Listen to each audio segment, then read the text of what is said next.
Hello everyone, this is Ronan Blue and today's topic is on what we could learn about frugality in Japan. The Japanese follow a philosophy called mottainai, which is a term that expresses a feeling of regret or wastefulness of all objects.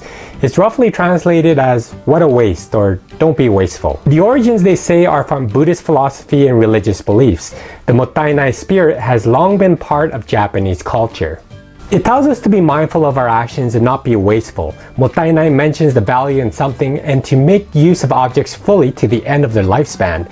No grain of rice should be left in your bowl. If a toy breaks, repair it. And take good care of everything.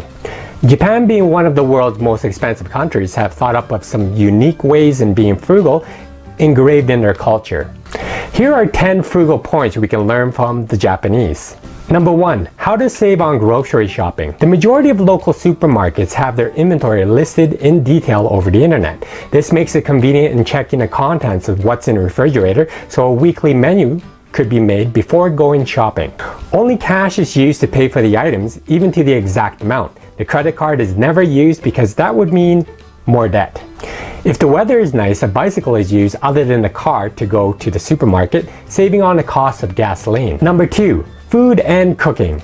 Food tends to be the biggest expense for most Japanese households. Some have managed to spend about 10,000 yen, which is about $90 USD a month, for food. By adapting to this lifestyle, they have learned both the economic benefits as well as the nutritional values as well. The low cost but healthy foods would include fish, rice, miso soup, and other Japanese staples. The Japanese also tend to eat less meat. You'll also notice that the Japanese food portions are much smaller than over here. With combination of both means, there is more savings as well as better health. The average Japanese also tends to go out and eat once or twice a year, so eating at home is quite common. Number 3. Reuse items to use creatively. Instead of just throwing out your old clothing, they make cushion covers and other items with them. They also make children playhouses out of cardboard boxes, and depending on the level of your creativity, there are some inventive things you could make on a very low budget. Number 4. Bargain shopping. Shopping for brand name clothes is quickly becoming a trend of the past in Japan.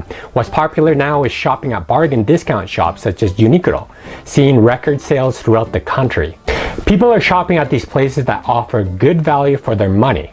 100 yen shops or $1 shops are all over Japan as well. They sell basic items and beyond. The best part about it is the quality isn't sacrificed at $1, maintaining a relatively decent quality of goods. Number 5. Transportation. Where possible, most Japanese use their bicycles or just walk. Spending a significant sum of money on car insurance, gasoline, and maintenance isn't very attractive. Regardless of age, everyone is so used to riding their bicycles, even if they do own their vehicles. For those that are unable to use the bicycle, they use public transportation.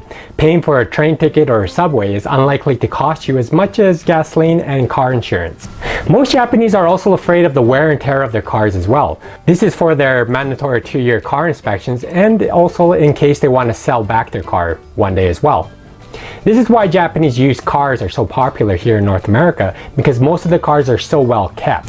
They also try to buy the smallest cars they can afford that would comfortably fit their family of 4, so they could save on the price of the car itself, as well as the gas over the years. Surprisingly, the majority of Japanese also keep their vehicles for about 10 years, keeping them in excellent condition. Number 6. Living spaces.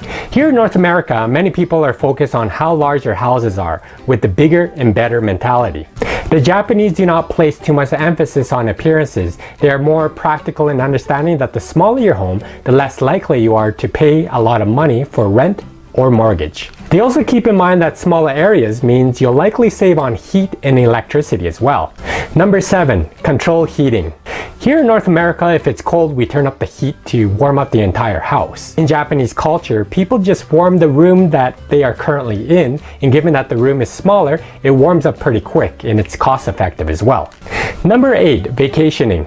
The average Japanese tends to go on vacation every 3 to 4 years, and usually their trips are an overnight trip or 2 nights. This is very different from the North American mentality of taking 3 to 6 vacations a year, mentioned in my previous video. Number 9. Saving for their children. With all of these savings, what are they saving for? The majority of Japanese with children save for their futures. Not only is their 4-year educations paid for, but there's a trend where some parents actually save for their children's experience living overseas as well, all without having to rely on loans. And finally, we have number 10, buying homes. If there is room to build a home next to their parents' home, a lot of couples end off building an attachment. They would then share the land, their vehicles, as well as their utilities at times. By doing so, they would have plenty left for retirement to enjoy a longer-term, secure lifestyle. And there's actually a popular monthly magazine called Suteki na Okusan, or Lovely Wife, that's been around in Japan for decades. There are tons of frugal methods that anyone could adopt. I'm not sure if there is an English translation to it, however. The topics range from recipes, budget-conscious tips, saving electricity, reusing water after rinsing rice, and so on.